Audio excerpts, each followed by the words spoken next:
aus der Reihe meines Burgenlexikons. Burgenlexikon von A bis Z. Was Sie schon immer über Burgen wissen wollten oder auch nicht. Von und mit Matthias Helzel alias der Burgenmeister. Burgenlexikon. Schloss Oberbürg, Untergang im Bombenhagel. Schloss Oberbürg, Untergang im Bombenhagel von 1943. Am östlichen Rand Nürnbergs, am linken Ufer der Pegnitz, liegt ein Ort, dessen Name kaum noch an seine glanzvolle Vergangenheit erinnert. Oberbürg, heute ein unscheinbarer Stadtteil der Metropole. Wo einst das Wasser eines Schlossgrabens glitzerte, herrscht nun Stille. Nur wenige Mauerreste, halb überwuchert von Efeu, zeugen davon, dass hier einst eines der prächtigsten Schlösser Frankens stand, Schloss Oberbürg. Ein Bauwerk, das Jahrhunderte überdauerte, das den Glanz der Renaissance und des Barocks sah, das Kriege und Besitzwechsel überstand und schließlich im Feuersturm des Zweiten Weltkriegs unterging.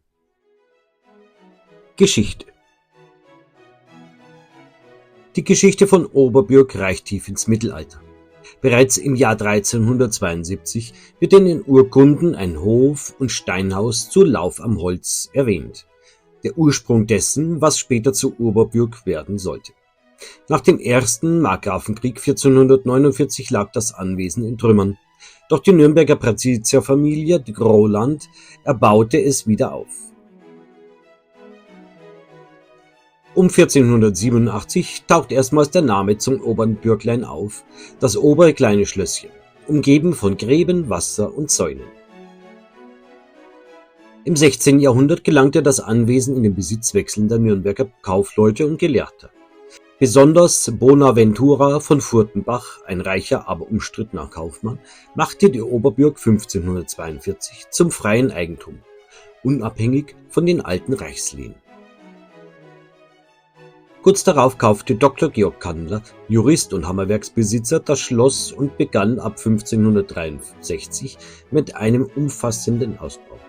Unter ihm wurde Oberbürg zu einem der prächtigsten Herrensitze im Nürnberger Land. Die folgenden Jahrhunderte brachten steten Wandel.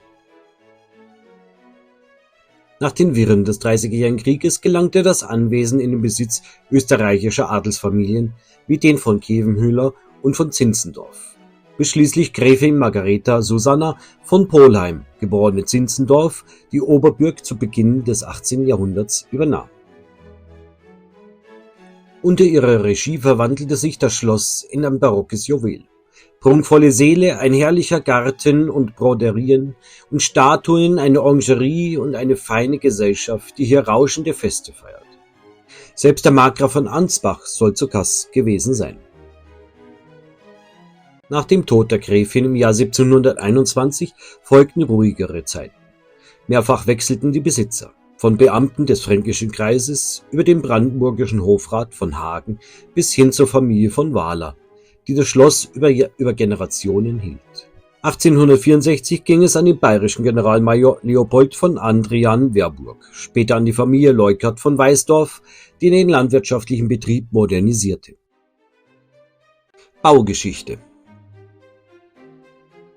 Die Baugeschichte der Oberbürg erzählt vom Wandel vom mittelalterlichen Wehrbau zur repräsentativen Residenz. Der erste Bau war ein einfaches, befestigtes Weiherhaus des 13. Jahrhunderts, eine Fachwerkkonstruktion auf steinernem Fundament, von Wasser umgeben. Nach dem Wiederaufbau im 15. Jahrhundert wuchs daraus unter Niklas Groland ein steinerner Sitz mit Türmen, Zugbrücke und Mauern, ein Symbol für Wohlstand und Wehrhaftigkeit zugleich. Ab 1563 schuf Dr. Georg Kandler dann das Schloss, wie es in den späteren Jahrhunderten bekannt war. Ein vierflügeliger Komplex mit Rundtürmen an den Ecken, vollständig von Wassergräben und einem Pegnitz-Arm umgeben. Im Osten erhob sich das dreigeschossige Hauptgebäude, flankiert von zwei Seitenflügeln. Im Westen schloss ein Torbau mit Brücke den Innenhof ab, während davor ein weitläufiger Ökonomiehof mit Stallungen und Wirtschaftsgebäuden lag. Hier sehen wir das Tor zum Ökonomiehof. In der Barockzeit erlebte Oberbürg unter der Gräfin von Polheim seine architektonischen Höhepunkte. Innenräume wurden prachtvoll ausgestattet, das hohe Satteldach wich einer eleganten Walmdachkonstruktion, der Garten wurde in geometrischen Formen angelegt, mit Orangerie und Statuen geschmückt. Zeitgenössische Darstellungen zeigen ein Wasserschloss von eindrucksvoller Harmonie, ein Spiegelbild des Nürnberger Wohlstands und der kulturellen Blüte jener Zeit. Hier sehen wir die Westseite des Schlosses Oberbürg.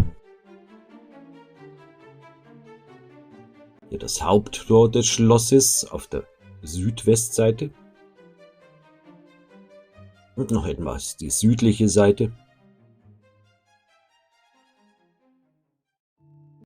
Untergang und Nachwirkung. Doch diese Pracht sollte nicht ewig währen.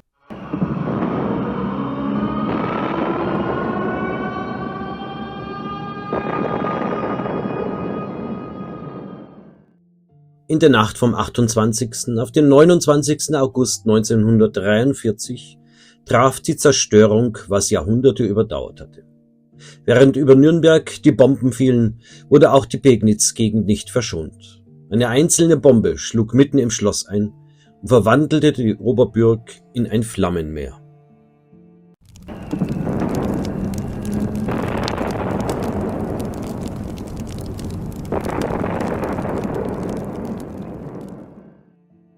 Innerhalb weniger Minuten brannte das stolze Bauwerk bis auf die Grundmauern nieder.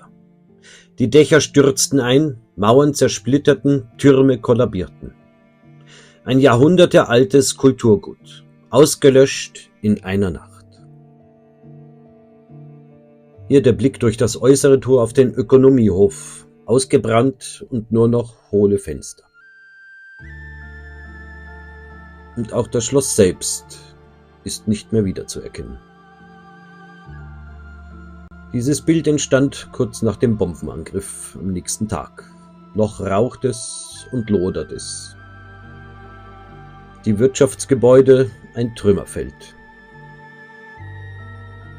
Nach dem Krieg blieb das Schloss eine ausgebrannte Ruine. Nur der westliche Ökonomiehof wurde notdürftig wiederhergestellt. Ende der 1950er Jahre kaufte die Energie- und Wasserversorgung Nürnberg das Gelände, um es in die Trinkwasserschutzzone einzubeziehen. Der landwirtschaftliche Betrieb wurde eingestellt und 1966 brach man den größten Teil der Ruine ab. Nur Bruchstücke überlebten, Mauerreste, Toranlagen, Teile der Rundtürme und der alte Ziehbrunnen, der heute vor dem Festner Tor in der Nürnberger Burg steht.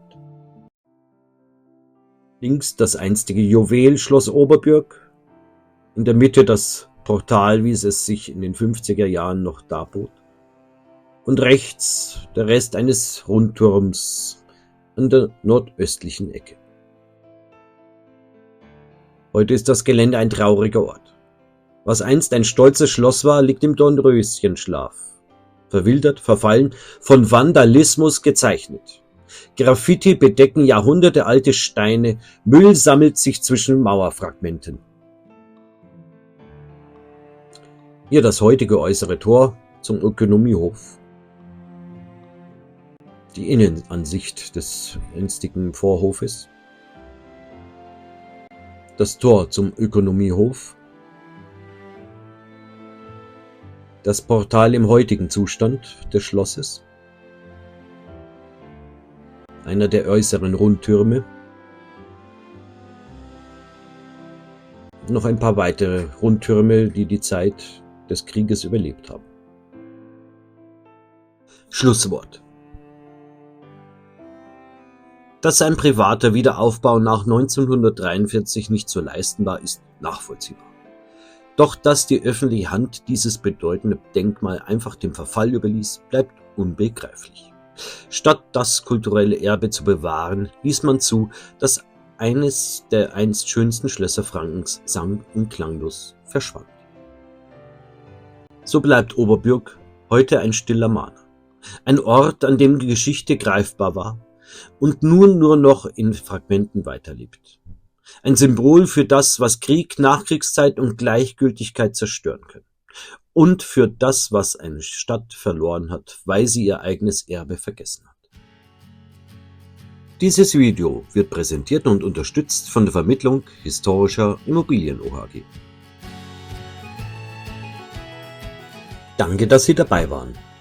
Ich hoffe, Sie konnten ein Stück Burgengeschichte, Burgenwissen mitnehmen. Ihr Matthias Helzel alias der Burgenmeister. Und nicht vergessen, abonnieren und liken ist kostenlos.